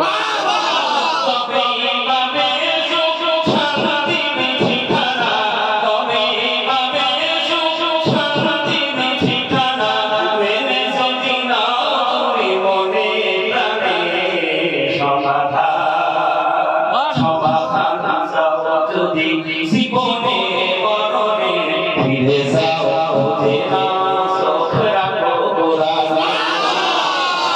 আল্লাহ যারা কোরআন আমার পায়ে ফিরে এসেছে ওই মানুষগুলি তারা শ্রেষ্ঠ মানুষ হয়ে গিয়েছে সব করে নয় এই দুনিয়ার মধ্যে আল্লাহ তাদেরকে বড় সম্মানী করেছে আমি ওর বলে বলে পার করে তিনি বলে আমি যতদিন মসজিদ রাখা ছিলাম আমার কাছে শুধু মসজিদাইতাম কি বলছে আল্লাহ রাসূল বলেছেন যে ব্যক্তির প্রথম জীবনের কথাগুলো মনে থাকে ওই ব্যক্তি কত আল্লাহর দিকে ধাবিত হয় আর ওই ব্যক্তি ভুলে যায় তার মধ্যে অহংকারে কাজ করে কথা বলে না কেন যার ভিতরে অহংকারে এসে যায় ভুলে যায় আর ওইটা মনে করে না এই জন্য রাসূল বলেছেন যে ব্যক্তি পূর্বে তিনি মনে থাকে ওই ব্যক্তি বেশি আল্লাহ ওয়ালা আমি আমার মনে তিনি যখন ওই ভাই সুবহানাল্লাহ এত পাওয়ার পরে খুদাই রাদিয়াল্লাহু তাআলা হতে গোপন লক্ষ্যে রেখে নিতেন মাঝে মাঝে গাতেন আর বারবার বলতেন খুদাই ফারে সত্যি করে বলতো বিশ্ব নবী যখন বিদায় নিল তোর হাতে মুনাফিকরা তাদের তালিকা খাতা তৈরি করে নবী তোর হাতে নিয়ে দিয়েছে খুদাই সত্যি করে বল আমার বড় বড় ভাই হয় তোর এই খাতার মধ্যে আমি মোর নামটা নেই তো সুবহানাল্লাহ আমি মোর নামটা তোর খাতার মধ্যে নেই তো কারণ আমার সবচেয়ে বড় ভাই হয় কারণ দুনিয়ার বাদশাহী দুনিয়ায় দুনিয়ায় থাকবে, দুনিয়ার সম্পদ দুনিয়ায় পড়ে থাকবে, ধন দৌলত টাকা পয়সা সন্তান আর স্ত্রী পুত্র সব দুনিয়ায় পড়ে থাকবে। আমি ওমর যেদিন বিদায় নিয়ে চলে যাব, সেদিন আমার একাকী চলে যাইতে হবে, সাথে কিছু যাবে না, সাথে শুধু যাবে নেক আমল। ঠিক না ঠিক? আপনাদের এই ক্লাবের নাম কি? মুন্সিরহাট। তাহলে এখানে মুন্সি বেচা কিনা হয় না? মুন্সিরহাট এর একটা উপাধি বড় কি বলে না? মুন্সি নামটা কিন্তু খুব বড় নাম, আপনারা বলেন না কেন? আর ছোটবেলায় দেখতাম যারা ওই গ্রামে কালাম পড়ে বেড়াতো, কোরআন শেখাতো, ইমামতি করতো, তাদেরকে মুন্সি বলে ডাকতো। তাহলে মুন্সি নামটা কিন্তু খুব ভালো নাম, ঠিক কিনা বলুন?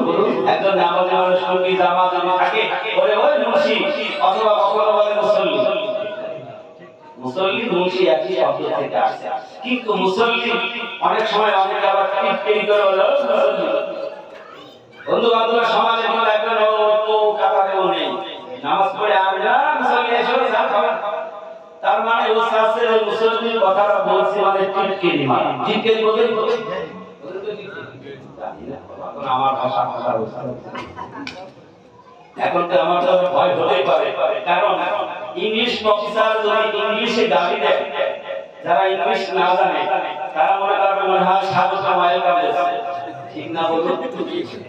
আর কোন হুজুর যদি আরবি দিয়ে গালি দেয়, তাহলে তো সাধারণ মানুষ না জানলে আমি বলবো যে হুজুর দোয়া করছে। এক দেশের বলি আর আরেক দেশের গালি, এরকম হয় কি হয় না? এই জন্য না জানার অনেক বিপদ। আমি রকমের মোবাইল ফোন করে তার মধ্যে ইমানের কাজ করছে, আর জীবনটা মিলিয়ে দিয়েছেন কোরআনের বাজার। কোনদিন মিলিয়ে দিলেন অন্তর দিয়ে আত্মা দিয়ে দিনের ঘরের পিছনে দাঁড়িয়ে দাঁড়িয়ে শুনলেন, কারণ আরবের মানুষের ভাষা হলো আরবি ভাষা। কারণ তুমি আরবিতে যদি গালি দাও তাহলে ওই মানুষের বুঝতে কোনো অসুবিধা হবে না। যারা বাংলা জানে, বাংলা দিয়ে আপনি যা বলবেন ধরে নেবে, খারাপ বললেও ধরতে পারবে, ভালো বললেও বুঝতে পারবে, ঠিক না বেঠিক? কোন ঘরে বজরত করছে আর ওর পিছনে দাঁড়িয়ে গেছে, ওই জন্ম ঘটনাটি আমার যাওয়ার সময় হবে না। এই জন্য সংক্ষেপে বলছি, বই তেলাওয়াত করছে কালাম থেকে, তো মা আনসালনা আলাইকাল কুরআনা লিতাশকা।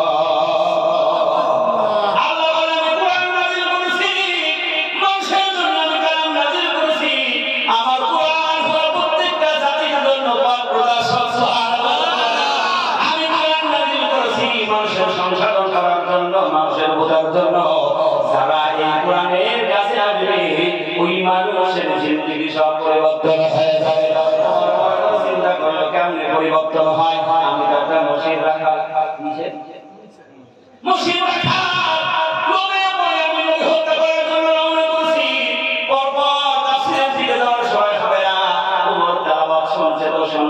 কারণ মনটা ওখানে লাগিয়ে দিয়েছে, আমার মন কি বলছে বুঝছে, সব জানছে। যখন মন তেলাওয়াত করেছে ইন্নী আনাল্লাহু লা ইলাহা ইল্লা আনা ফা'বুদনি ওয়া আকিমিস সালাতা লিযিকরি। ওমর বুঝতে পারলে তারপর বলছে এক আল্লাহর গোলামি করো, এক আল্লাহর দাসত্ব করো, এক আল্লাহ ছাড়া কোনো ইলাহ নাই।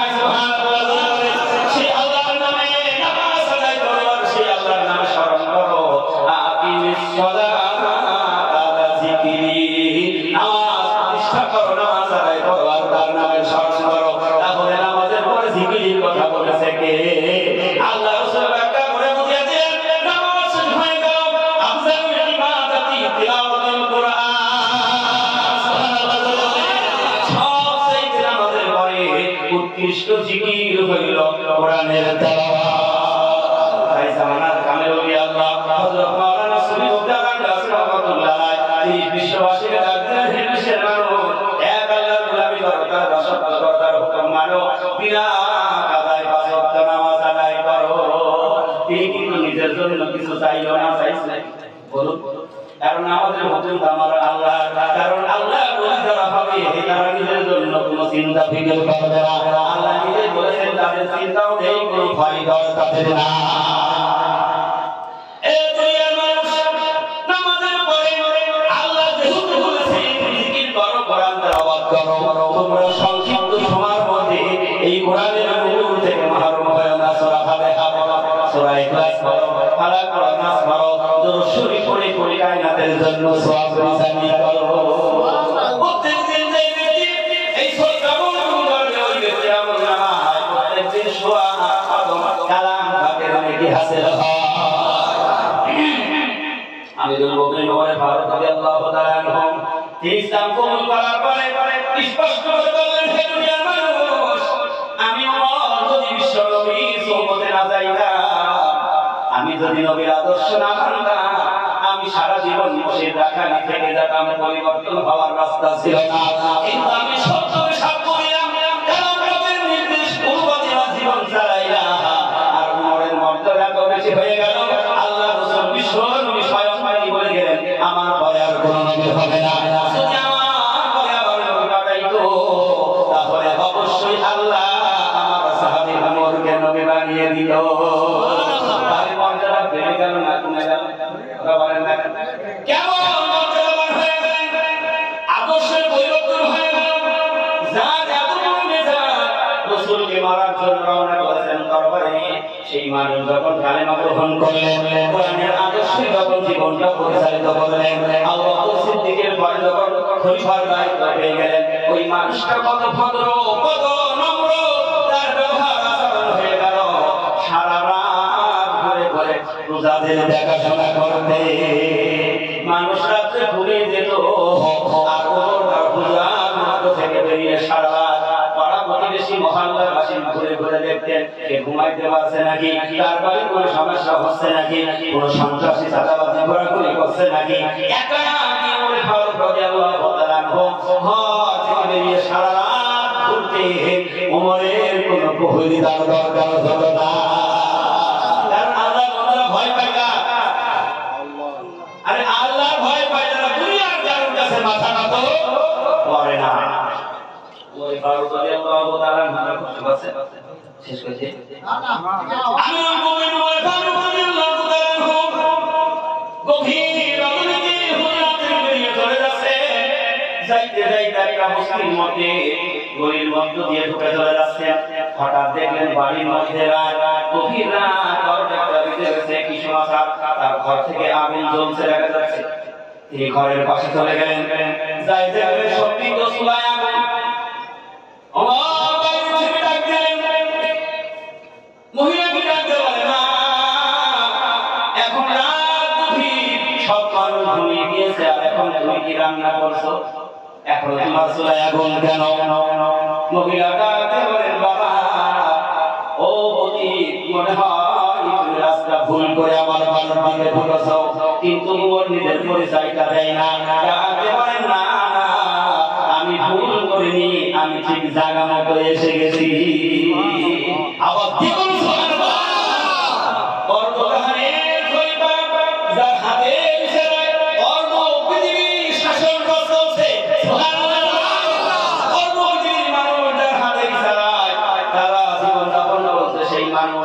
বিধবা মহিলার ঘরের দরজার পিছনে দাঁড়িয়ে ডাক দিয়ে বলেন, মা তাহলে কেন চুলার মধ্যে আগুন ধরিয়ে বসে আছো, আর কি রান্না করছো? ডাক দিয়ে বলেন, তুমি তো জানো না আমার স্বামী জিহাদের ময়দানে গিয়ে শহীদ হয়ে গিয়েছিল। আমার স্বামী 3টা সন্তান রেখেছে, আমার এই 3টা পুত্র নিয়ে আমি কত কষ্টে জীবন যাপন করি। আমার রোজগার করার কোনো কিছু নেই, ঘরে যা ছিল সব শেষ হয়ে গিয়েছে। এদেশের খলিফা আমিরুল মুমিনিন ওমর আমার কোনো খোঁজ খবর নেয় না। আল্লাহু আকবার, আল্লাহু আকবার। ওমর বলে, আমার মনে হচ্ছে যেন আমার পান নিচ থেকে মাটি সরে যাচ্ছে। মহিলার কথা শুনে মরে তার মধ্যে ভয় ধরে গিয়েছে, সর্বনাশ, আমি তো খবর নিতে পারি না, কারণ দুর্দশার জিনিসটা আমি কিছুই জানি না। ওমর ডাকতে বলেন, ও মা, তুমিও তো খলিফার খবর নিতে পারতা, কেন তুমি খবর দাওনি? মহিলা ডাকতে বলে, তুমি মনে হয় আল্লাহর নবী বিশ্ব নবী মুহাম্মদ রাসূলুল্লাহর হাদিস পড়ে দেখনি। আল্লাহু আকবার।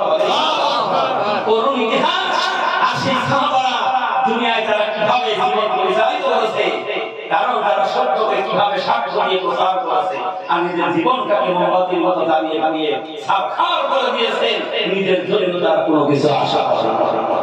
যারা কামেল ওলি আল্লাহ তাদের জীবন জিন্দেগি একদম সুবহানাল্লাহ। যদি প্রকৃত সে আল্লাহর ওলি হয়, কামেল হয়, তাহলে ওই যে আমাদের আদর্শবান হবে, দুনিয়া তারা কখনো চাইবে না। ওমর বলে না, খলিফা হয়তো ব্যস্ত আছে, তুমি নিজে খবর দিতে পারতে। বলে না, আমি কেন খবর দেব? কারণ প্রজারা খবর দেবে না। এই রাজ্যের খলিফা যিনি, প্রজাদের খবর নিতে হবে। এ হুকুম আল্লাহ, আল্লাহ রাসূলের হুকুম। সুবহানাল্লাহ। আপনার প্রজার ভয় হয়ে গেল সর্বনাশ, আমি তো খবর নিতে পারি নাই। মহিলা বার বলতে বলতে শোনো, আজকে সবচেয়ে কষ্টের মধ্যে এই জন্য আমার সন্তান গুলি মনে হয় কান্নাকাটি করে পাগল হয়ে যাচ্ছে। তাই আমি কিছু পাথর হাড়ির মধ্যে নিয়ে পানি দিয়ে শুধু নাড়ছি আর আগুন ধরিয়ে বসে আছি। রান্না হোক, তোরাই পাই ঘুমা। আল্লাহু আকবার। আমার রান্না শেষ হলে তোদের খাইতে দেব। অপতি, আমি যে জিনিস রান্না করছি কিয়ামত পর্যন্ত সেদ্ধ হবে না, কারণ পাথর পানির মধ্যে দিয়ে আগুন ধরিয়ে বসে আছে, শুধু নাড়ছে। সন্তান করে মনে করছে মা রান্না হয়ে খাবো। ছোট দুইটা সন্তান ঘুমিয়ে গিয়েছে, বড় ছেলেরা আমার কাছে বসে রয়েছে, কখনো ঘুম আসে না। রাত বলছে, ও মা তুমি কি বলতে চাইছো? বলে, তুমি শোনো, এদেশের খলিফা ওমর সে যেহেতু আমার দেখাশোনা করেনি, আমার রাত হয়ে গেছে। যদি আমার একটা সন্তান না খেয়ে মারা যায়, কাল কিয়ামতের দিন আমি ওমরের গলায় গামছা বাঁধিয়ে কাঁদতে কাঁদতে আল্লাহর আদালতে নিয়ে যাব।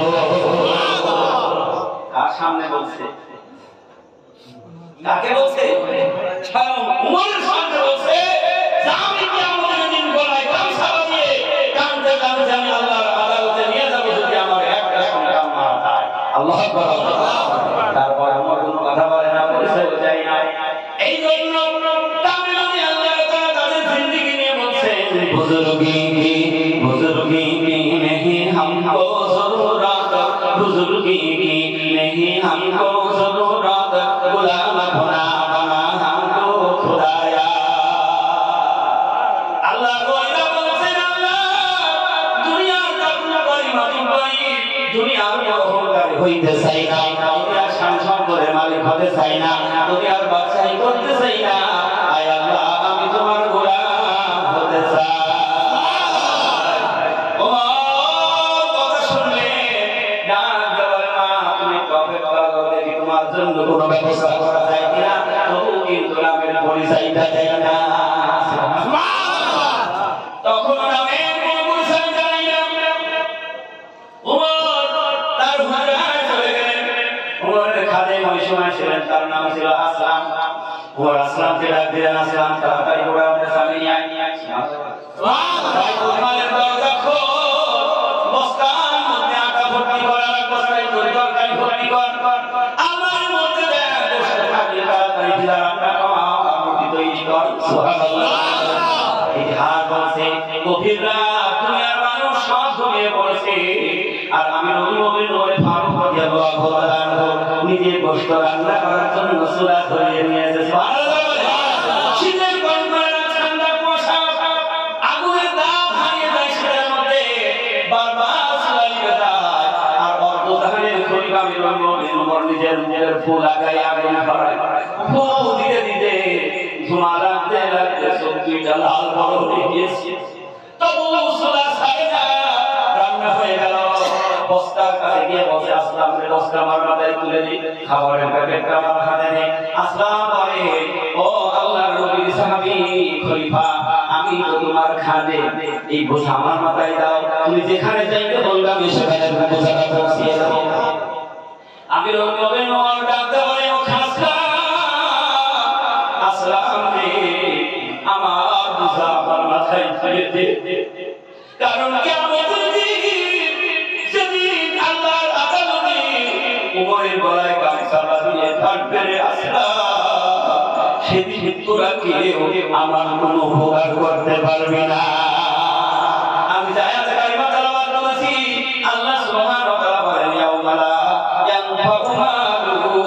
ওয়ালা তানহুম ইল্লা মান আতাল্লাহ বিকলবিন সালিম। সেদিন দুনিয়ার কোনো সম্পদ কোনো কাজে লাগবে না, এমন নবীদের সন্তান কোনো উপকার করতে পারবে না।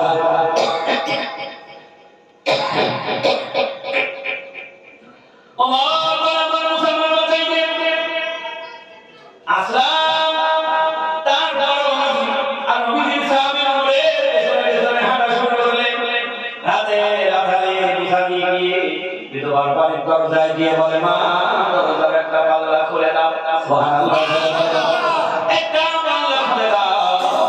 একটা পাল্লা জামার খুলে দিলে আটার বস্তা ফেলে দিয়ে বললেন, মায়ের মাঝে আটা আছে, ওই তরকারি আছে, সব বলি তোমার জন্য এনেছি। তখনও নিজের পরিচয়টা দেয় না। এরাই হলো সুবহানাল্লাহ বলছেন। যদি না জানি আমি আমার নবী মুহাম্মদ রাসূলুল্লাহর সুহবত না পাইবা। এই জন্য জালালউদ্দিন রুমি রাহমাতুল্লাহ আলাইহি পরিষ্কার করে বলেছেন, সুহবতে সালেকুরা সালেকুনা, সুহবতে সালেকুরা সালেকুনা, সুহবতে তলেকুরা তলেকুনা। সৎসঙ্গে সর্বনাশ আর অসৎ সঙ্গে হয় সর্বনাশ।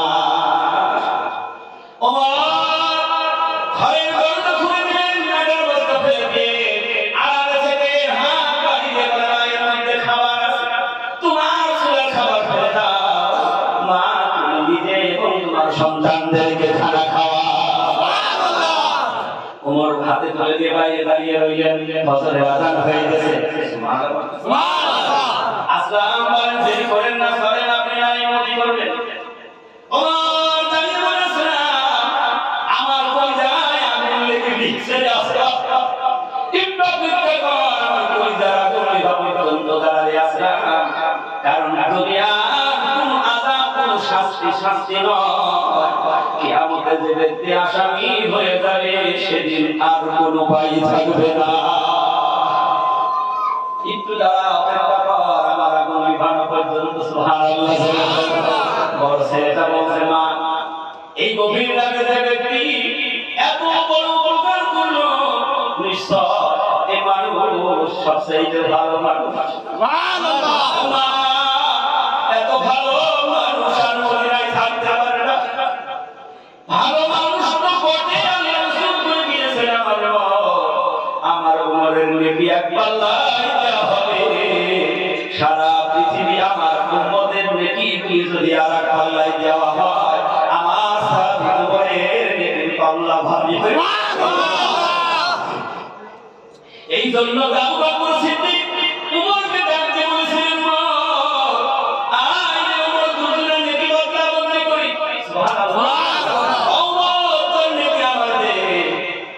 যদি আমার দিস, আমি আবু বকর আমার তামাম জিন্দেগির নেকিগুলি সব করে দিয়ে দেব। সেদিন ওমর বলেছিলেন, ভাই কেন তুমি আমার নেকি নিতে চেয়েছো? ওমর ডাকতে বলেন, কেন তুমি আমার নেকি নিবা? সেদিন আবু বকর সিদ্দিক রাদিয়াল্লাহু তাআলা বলেছেন, আরে তুই বেশি গুনাহ করেছিলি, এই জন্য তোর নেকি বেশি হয়ে গেছে।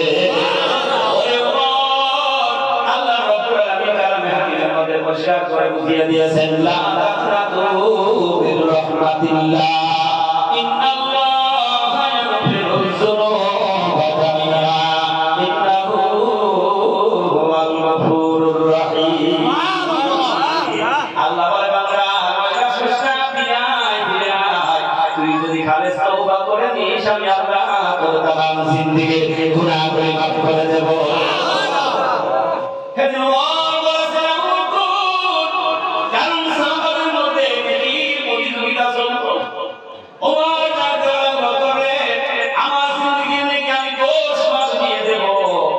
জিন্দেগির নেকি আমার দরকার হবে না, শুধু একটা রাতের নেকি আমার দরকার হবে। একটা রাতের নেকি আমার দরকার। আবু বকর বলেন, ও তোর রাতে তুই পছন্দ করে নেকি নিতে চাস? সেদিন ওমর বলেছেন, যেই রাতের জন্য বকর 6 মাস না ঘুমিয়ে দাঁড়িয়েছিলেন,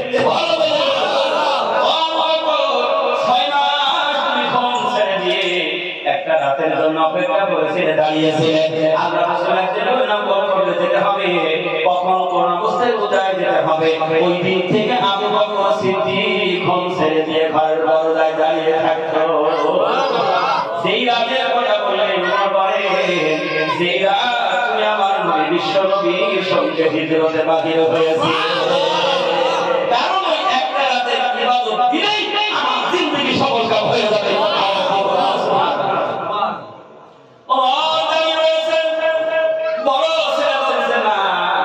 মনে আছে মানুষ না, যেন মনে হয় আল্লাহ হয়েছে। সন্তানগুলি খানা খায় আনন্দ করে, হাসি খুশিতে যখন নাচা শুরু করে দিয়েছে, ওমর ডাকতে বলে আসলাম নেই, তাড়াতাড়ি চল, মসজিদে নামাজের সময় হয়ে গিয়েছে। আপনারা কষ্ট পাচ্ছেন? ঘড়ি দেখছেন তো, রাত কিন্তু অনেক হয়ে গিয়েছে। ওমর মসজিদে গিয়ে নামাজ পড়ালেন, এটা বলে শেষ করে দিই নাকি? ওমর মসজিদে গিয়ে নামাজ পড়ালেন, নামাজ আদায় করার পরে মুসল্লিদেরকে ডাক দিয়ে বলছেন, কেউ যাইতে পারবে না, সব বসে যাও, মসজিদে বিচার হবে।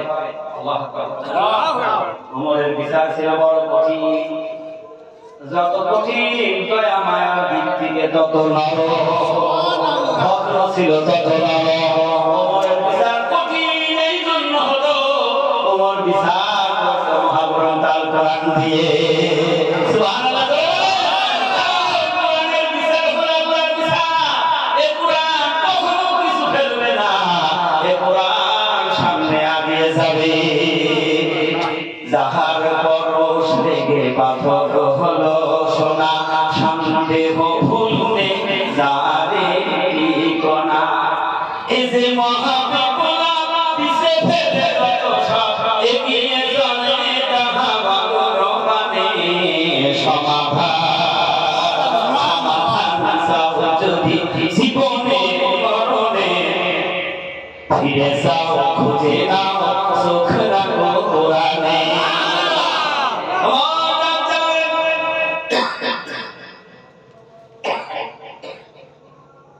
কেউ দেখতে পারবে না, সব মসজিদে বিচার হবে। মুসল্লিরা সব বসে গিয়েছে বিচার করতে, আর নিষেধ করেছেন খলিফা। সুবহানাল্লাহ।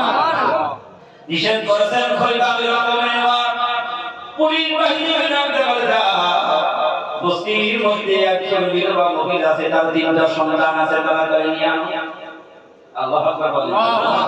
পুলিশ যদি হুকুম পায় বসে থাকবে, সাথে সাথে চলে গেলেন মহিলার বাড়ি।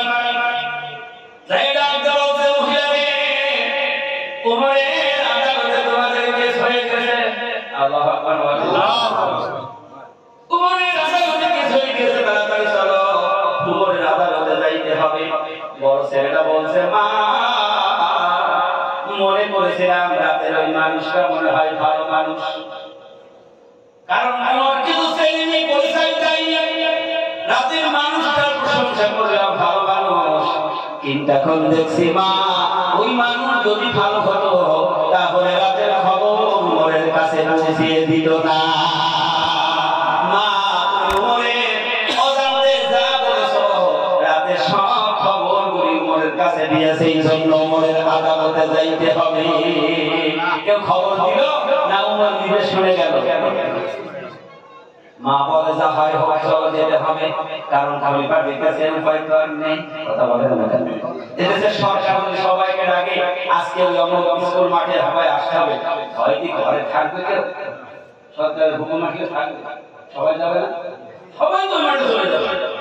মা বলছে, বাবা তোরা চিন্তা করিস, সন্তানগুলি কাঁদছে, সে বড় ছেলে বলছে, মা বাবা শহীদ হয়ে আজকে এত অবস্থা আমাদের খারাপ, আর মা তুমি যদি উমরের বিচারে আসে, তোমার যদি জীবনটা নিয়ে নেয় তাহলে আমরা তো এতিম হয়ে যাব। সুবহানাল্লাহ।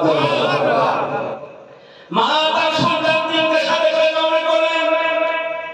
ওমর মসজিদের মেম্বারে বসে আছে, উপস্থিত মুসল্লিরা সব উমরের দিকে বসে আছে, বিচার হবে। হঠাৎ মহিলা যখন মসজিদের গেটে এসে গেল, ওমর ইশারা করলেন, মাঝখান থেকে জায়গা করে দাও, পথ বানিয়ে দাও, আমার মেম্বারের কাছে আসতে দাও। কেমনে পরিবর্তন! আল্লাহ কোরআন বলছে, কোরআনের কাছে যাবে মানুষ বানাবে। সকল সমস্যার সমাধান হলো আমার আপনার জন্য আল্লাহ। ওমরের কাছে যখন এসে গেলেন, ওমরের মাথার পাগড়ি খুলছে, আল্লাহু আকবার বলেন। অল্প জামানের খলিফা মাথার পাগড়ি খোলা হয়ে গেল, এক মাথা নিজের গলায় বেঁধে দিলেন, আল্লাহু আকবার বলেন। কি মানুষ তৈরি করে গেলেন বিশ্বনবী। এক মাথা নিজের গলায় বেঁধে দিয়ে আরেক পাগড়ির মাথা মহিলার হাতে তুলে দিয়ে বলছে, মা তোমার মনে ইচ্ছা মতো এখন তুমি আমারে কাঁদতে থাকো, সারা মদিনা ঘোরা, তবু উমর তোমার কোনো বাধা দেবে না। মা তুমি মাফ করে দাও, তুমি এখন কাঁদো, তবু যেন কাল কিয়ামতের দিন আল্লাহর আদালতে কামসা বাঁধে তুমি উমরে আসামি করো না। এই জন্য আল্লাহ রাব্বুল আলামিন বলেন, ইয়া আল্লাযীনা আমানু তাকুল্লাহ, ও ঈমানদারেরা তোমরা যারা ঈমান এনেছো আমি আল্লাহকে ভয় করো। ওমর যদি দুনিয়া ভয় করতেন কখনো মহিলার হাতে পায়ে গামছা বেঁধে দিত না। কথা বলেন না কেন? যার পায়ে বাবা ছাগল এক ঘাটে পানি খাইত। আল্লাহু আকবার। আমার রাসূল বলেন, আমার উপর যে রাস্তা একবার যায় ওই রাস্তার মধ্যে শয়তান পর্যন্ত প্রবেশ করত না। আর সেই উপর গলায় গামছা বেঁধে মহিলার হাতে দিয়ে বলছে, তুমি জানো না, মাফ করে দাও, তবু যেন কিয়ামতের দিন উমরের আদালতে আল্লাহর আদালতে উমরের দাঁড় করায় না। মহিলার চোখ দিয়ে টপ করে পানি পড়ে। মহিলা কাঁদতে বলে, বাবা এই জন্য জীবনের পয়গম্বর বিশ্বনবী জনাব মুহাম্মদ রাসূলুল্লাহ সাল্লাল্লাহু আলাইহি ওয়াসাল্লাম তার পাঁচজনে বলেছিলেন, আমার পরে আর নবী হবে না। নবীর দরজা আল্লাহ তাআলা লাগিয়ে দিয়েছেন। আমার আল্লাহ যদি আবার দুনিয়ার মধ্যে নবী পাঠাইতো তাহলে আমার স্বামী উমরকে আল্লাহ নবী বানিয়ে দিতেন। সুবহানাল্লাহ। উমর রে বুঝতে পারে নাই, ভুল হয়ে গেছে, তুমি আমার মাফ করে দাও। উমর বলে, না না না, আমি তোমার খোঁজ খবরটা নিতে পারি না, এখন আমার দায়িত্ব আছে, আমি খলিফা থাকাকালীন যদি এই মদিনা সারা আরব ভূমিতে যদি একটা কুত্তাও না খেয়ে মারা যায়, কাল কিয়ামতের দিন আল্লাহর আদালতে উমরের জবাব দেওয়া লাগবে। এই জন্য জীবনের সমাধান যদি নিতে চাও তাহলে আসতে হবে মহান গ্রন্থ আল কোরআনের কাছে। আর আসলেই ওই মানুষের পরিবর্তন আমার আল্লাহ বানিয়ে দেবে। তার বদলতে মানুষ পরিবর্তন হয়ে গেল। তিনি হলেন আখির জামানার পয়গম্বর বিশ্বনবী জনাব মুহাম্মদ রাসূলুল্লাহ সাল্লাল্লাহু আলাইহি ওয়াসাল্লাম। আর আল্লাহ পরিষ্কার করে জানিয়ে দিলেন, আমার পয়গম্বর চলে যাবে, সিদ্দিকীনরা তারা এই পৃথিবীর মধ্যে মানুষের দাওয়াতের কাজ করবে, তারাও চলে যাবে, শহীদরা কাজ করবে, তারাও চলে যাবে। আল্লাহ বলেন, ওয়াকুনু মা'আস-সাদিকিন, সত্যবাদী কামেল করে আল্লাহ কিয়ামত পর্যন্ত থাকবে। এই কথা হলো আল্লাহ। সুবহানাল্লাহ বলবেন না? ওগো মায়ার নবী তোমায় দেখার লাগি ঘুম আসে না চোখে, তোমারি বিরহে। ওগো মায়ার নবী তোমায় দেখার লাগি ঘুম আসে না চোখে, তোমারি বিরহে। কত আশিকি দেখি তোমাকে স্বপ্নে, আমার দেখা কি পাবো না, আমার জীবনে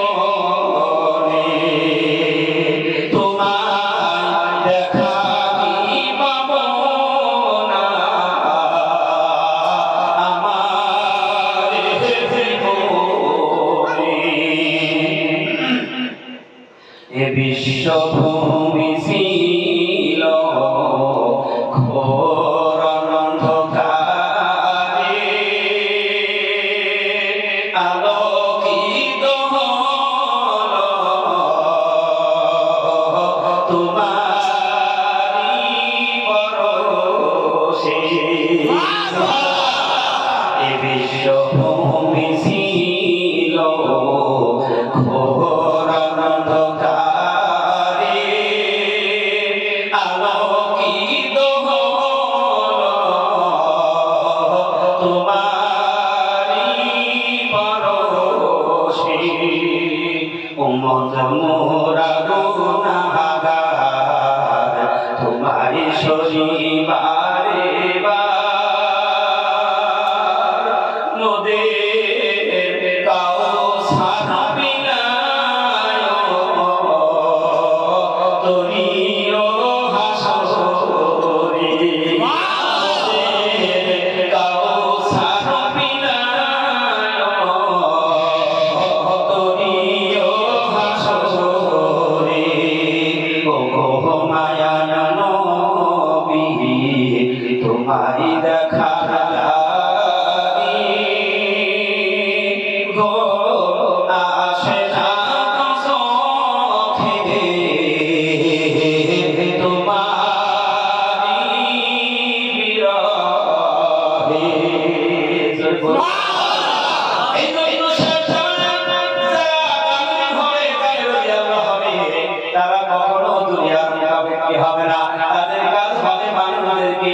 ওই খসড়া থেকে বাঁচিয়ে জান্নাতে দাঁড় করিয়ে দেওয়া।